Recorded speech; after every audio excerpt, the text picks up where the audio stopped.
What's good, everybody? It's your boy, O'Shea Duke Jackson, back at it again with another episode of the Celebrity Junk. Some of you brothers have sent me something that's very disturbing. I want to talk about it because it is from our brother Slim Thug. And again, I do not want to disrespect our brother. You know, he's a black man, and I do believe that although that he's on the different side politically than I am, I do believe that he loved black people. You know, he loved the black community in a different way that I do. Although I will admit, I don't believe that his ideology makes sense. Okay, my brother Slim Thug, the Texas legendary rapper, he basically is going to talk about why he wants to support Kamala Harris. Now, to be fair, he's also the person that wanted to support Diddy. Before he saw all that stuff that Diddy was doing, he's a brother that wants to support everybody black. And of course, that's great, but you can't always support everybody black, okay? And I'm going to talk about that. And I'm going to pan out that I live in Africa. I love supporting black people. But he made a dangerous message today when he said this. How is you black not represent for the black woman? Like, I can understand white people vote for Trump or any other race. You know what I'm saying? I can understand other races vote for Trump because they on some real. I'm going to vote for Kamala strictly because she black. I don't even know her motherfucking policies. I'm not finna not vote for the black lady, though. I don't know what type of people y'all is. I'm voting for the black woman, kid. It shouldn't even be nothing to think about. Oh, man, she's gonna take her gun. She not black. Stop the cap, man. Kamala is black, kid. She a ski-wee chick. Stop the cap, man. You already know she's ski-wee. Y'all sound like some conspiracy theory. She locked boys up. Trump just said on TV he's gonna give police free range on you dumbass. Free range on you dumbass. He said it. It's part of his policy. Hey, man, whatever the police want to do, they can do it. You dumbass. And y'all just geeked up. She married a white. I don't care about who she married. She a black woman. So you heard what the brother has said. He said that I'm voting for Kamala Harris. I do not know her policy. Don't know her policy at all. But I'm voting for her because she's black. I'm not really caring about the fact that she got a white husband. Y'all are trying to beat me with that. That doesn't matter. And everything like that. Okay, brilliant. Okay. Here's the number one thing that I want to talk about that's dangerous for that. First of all, Kamala Harris, if you want to include her in being black, and when you say that, you mean that she's one of us. She's a part of the African-American community. That's when somebody says she's black. So you're a part of us, okay? The reality is we always give that umbrella to other people, but then they do not give that to us, okay? And that is a alarming problem that I keep seeing. And of course, like I said, I'm in Africa, and I really don't like using the word tether or tethering. Shout out to Tariq Nasheed, but that's the best way to really talk about it, is when we let people latch on to our struggles, and we let people latch on to us and include them into us who don't understand what our ancestors have been a part of, and they benefit, and we give them support. They don't return the favor because they have gotten a free ride.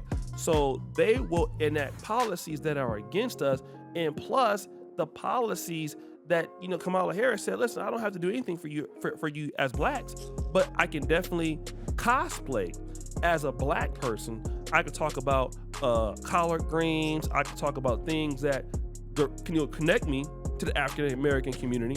Just like Barack Obama singing Amazing Grace. You don't know about Amazing Grace. You know your wife is African American, but you are not, okay? So this is what we're talking about. And at the same time, we allow other people to take advantage of us. And then when they start doing better than us, some of them, this is not all of them, will disrespect you and talk about how you're lazy and how you're nothing and you don't have anything in America because you don't want to work hard and you don't want to do anything. okay? Now, if you were to go over to their homeland and say it about them, they're ready to kill you. How could you dare come over to, whatever country they're from and say that? But that's dangerous. We have to respect other black groups, and I love other black groups. I've been all over Africa. But the thing is, they would never let me cosplay them, and I'm not trying to. And on the flip side, they shouldn't be cosplaying us, okay? That's just the truth. So, and then when they get elected on our behalf, they are not going to do anything that benefits our community. They're just not gonna do it. That's the first thing. Second thing is, you don't know any of her policies. Not even one. So what about the migrant crisis that are affecting so many people in the black community? How do you feel about that? Do you feel that you should have anything to do with that, brother? Do you feel like that is gonna affect your community, your people? Because it has, it continues to do so. That migrant crisis is affecting everybody in the black community, and they're getting money off of the tax dollars and everything. And because you just don't care, well, damn, what about the people from your community that's gonna affect? And again, when things go left and you find out that, people not solid like they're supposed to be, now all of a sudden you're mad, and we shouldn't have voted for the Democrats. They love to use black people. That this is what they do to us. No, this is what you do to yourself. This is what you do to yourself. So you sit back idly by and then you want to get mad. But the truth is, you did it to yourself. And so you see a lot of these, black people that want to have these identity politics, and you've already had a so-called black president. We've already had that. We have several black mayors in many black cities. We could talk about all kind of black cities. Philadelphia is one. Philadelphia has several black mayors, okay? And what do they call that? Philadelphia. DC, chocolate city. You can't even be serious talking about DC. And no disrespect to DC. I used to live in DC. But you guys get it. You can't be serious talking to me about Washington, DC today. You're not serious. You cannot be serious. It's not a possible way that you can honestly be serious talking to me about no damn Washington, DC. You're just not serious. St. Louis, stop. Memphis, stop. Jackson, Mississippi, stop.